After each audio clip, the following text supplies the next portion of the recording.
What is the biggest misconception people have about finding their dream career? So one of the things that I come up against a lot. Now, it's not come up against, but there's a phrase like find something you love and you'll never work a day in your life.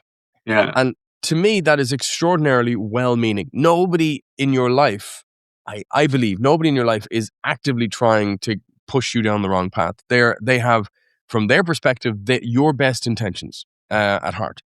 But the idea of saying find a career, find something you love doing and you'll never work a day in your life has too many problems. First of all, what is it that you enjoy doing? So I have so many people that I've coached and that I've helped who have tried to turn their hobby into their career. They love doing this. This is what they want to spend their time doing. But then they get into that hole of, well, now the thing that they used to use as a way of releasing their tension is now the sole focus for paying all of their bills. So it's not as enjoyable anymore. There is the fun has kind of gone out of it a little bit, and there's a lot of pressure on that. And then now when they're stressed at work, they don't have a release. They don't have that thing to be able to decompress. So getting involved in that is not, it's very well meaning, but unfortunately it's bad advice. What I would say is find the components of what you love doing and then follow that. Because let's say you like gardening. Let's say you like being in the garden and doing stuff in the garden. Brilliant. That doesn't necessarily mean that you should just go be a gardener. That could mean, what is it about the gardening that you like? Do you like the order and putting stuff and making stuff in rows and making stuff together and laying stuff out? Fantastic. If that's the element that you like, there's lots of careers that can have that element in it, and planning and process and getting stuff ready. Do you enjoy the solitude? Do you enjoy just having time on your own to do your work? Brilliant. There's lots of careers that allow you to step away from people. Or do you like seeing something coming over time from creation, ideation to creation, like project management?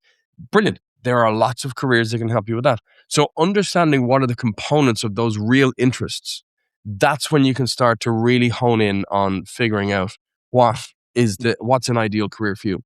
The best way to start with all this is we have 3 circles.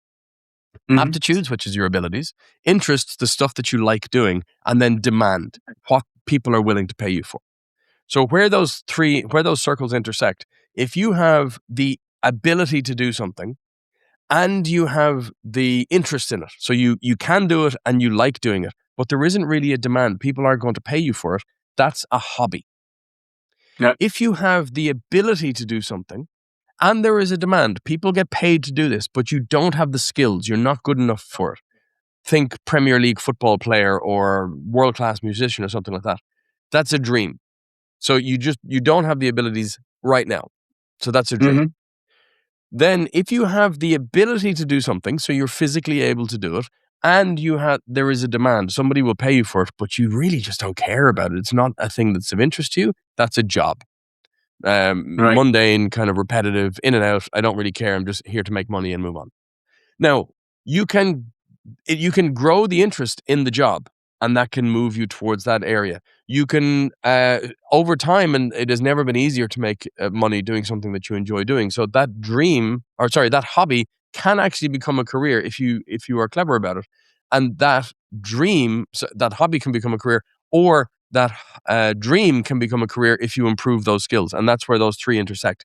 But what we do is we start from where those 3 intersect, and that's the starting point for your career journey.